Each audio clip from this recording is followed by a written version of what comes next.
Hello everyone. अभी हम Lucent GK में मॉडर्न इंडिया का मॉडरेट फेज देखेंगे और हम देखेंगे कि इंडियन नेशनल कांग्रेस कैसे बनी, उसकी स्थापना कैसे। कांग्रेस बनने से पहले कई सारे ऑर्गेनाइजेशंस बनना स्टार्ट हो गए थे, जैसे land holder society, British India society, British India association, Bombay association, Poona सार्वजनिक सभा। तो ये बहुत सारे जो एसोसिएशन है वो बनना स्टार्ट हो गए थे।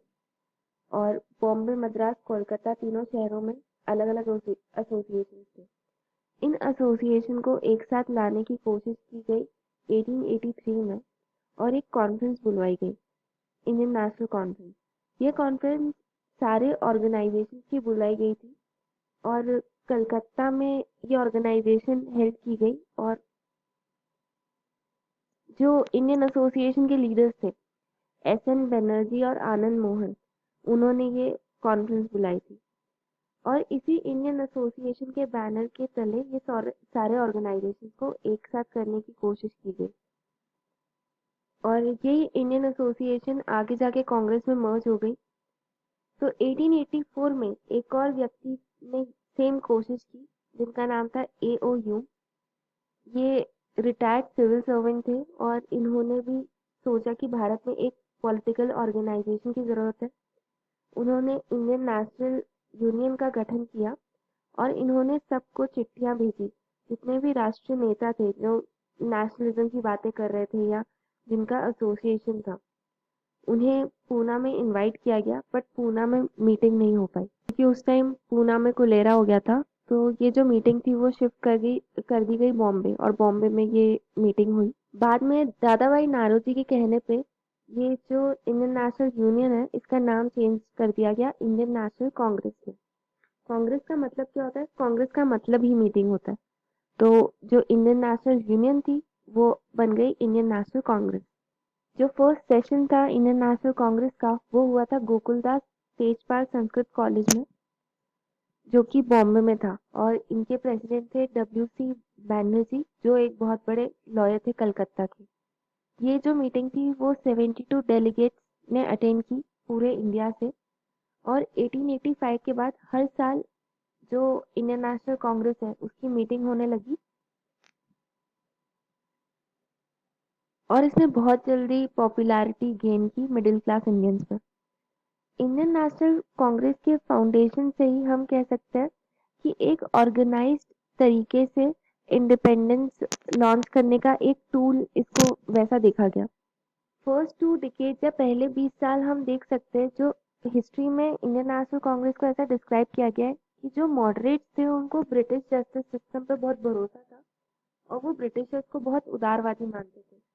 तो उनका एम जो था वो एग्रेसिवली इंडिपेंडेंस अटेन करना नहीं था, वो ब्रिटिशर्स के साथ बातचीत करके इंडिपेंडेंस अटेन करना चाहते थे। सबसे पहली उपाधि हम कह सकते हैं कांग्रेस की ये थी कि उन्होंने इंडियन नेशनल एक्ट 1892 जो था वो पारित करवाया था। इस एक्ट में जो लेजिस्लेटिव काउंसिल थी उसमें इंडियंस का नंबर जो था वो बढ़ा दिया था। ये कांग्रेस की एक बहुत बड़ी उपलब्धि थी। अब हम जानते हैं कि रियल रीजन क्या है इंडियन नेशनल कांग्रेस के एस्टैब्लिशमेंट का। तो दो थ्योरीज है। पहले हम मिथ की बात करते हैं। तो मिथ मिथिलिकल सॉरी मिथिकल थ्योरी के अकॉर्डिंग जो ए ओ ह्यूम है वो बहुत ज्यादा परेशान थे इंडिया की दुर्दशा को देखते हुए।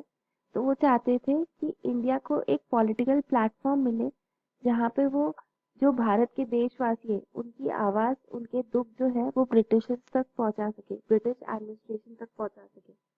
और दोनों के बीच में जो डिसकंटेनमेंट है वो ब्रिटिश रूलिंग सिस्टम और इंडियंस के बीच में जो कह सकते हैं जो परेशानियां हैं वो कम हो।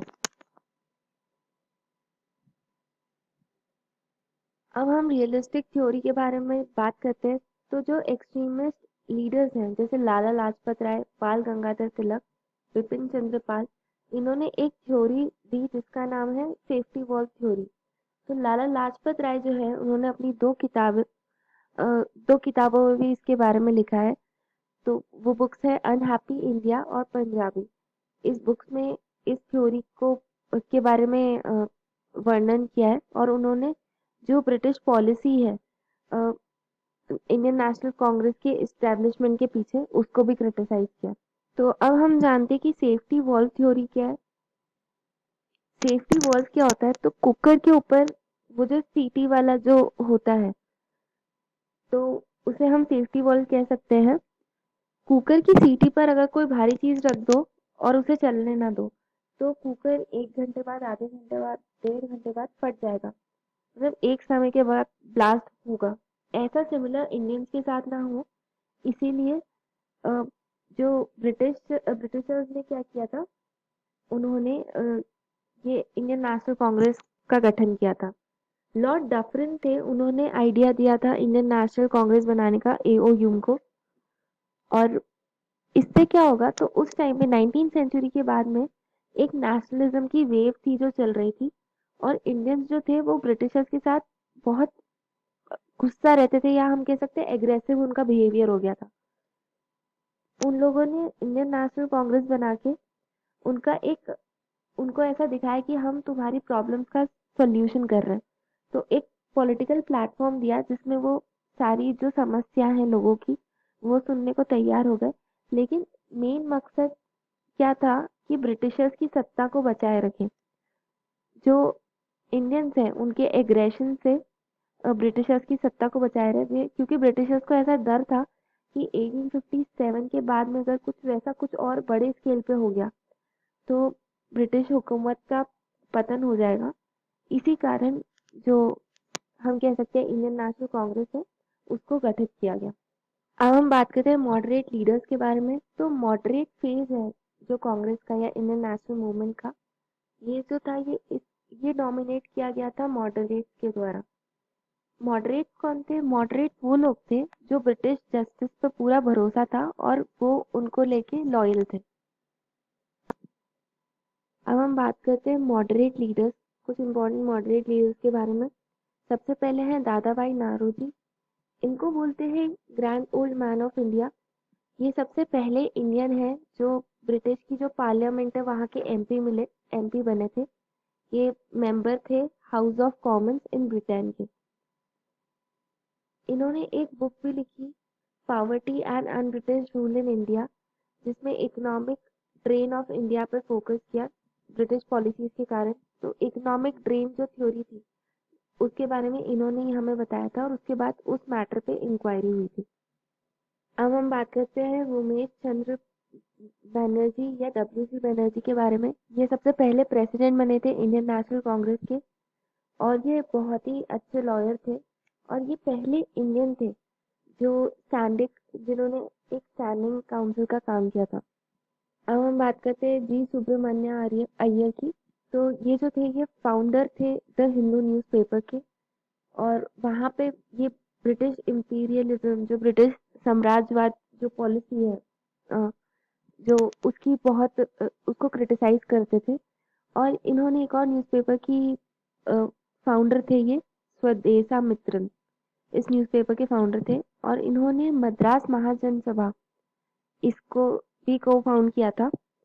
जो मद्रास महाजन सभा है ये वन ऑफ द प्रिकर्सर्स है कांग्रेस जो फॉर्म हुआ था। तो ये one of the initial association हम ऐसा कह सकते हैं। सर सुरेंद्र नाथ बैनर्जी की बात करते हैं अब हम। इन्हें राष्ट्र गुरु और इंडियन बर्ग भी कहा जाता है। बर्ग जो थे ये फ्रेंच रिवॉल्यूशन में एक बहुत ही इंपॉर्टेंट लीडर थे, तो सुरेंद्र नाथ बैनर्जी को इनसे कंपेयर किया जाता है। इन्होंने इंडियन नेशनल एसोसिएशन की स्थापना की थी, और बाद में ये इंडियन नेशनल कांग्रेस में मर्ज हो गया था। इन्होंने सिविल सर्विसेज एग्जाम भी क्लियर किया था, बट इनको रेशियल डिस्क्रिमिनेशन के करके वहां से डिस्चार्ज कर दिया गया था। फिर इन्होंने न्यूज़पेपर द बंगाली जो था वो स्टार्ट किया। अब हम बात करते हैं गोपाल कृष्ण गोखले की। इन्हें महात्मा गांधी का पॉलिटिकल गुरु के नाम से ये प्रचलित है, और इन्होंने सर्वेंट सोसाइटी ऑफ इंडिया जो था उसको उसकी स्थापना की। Thank you.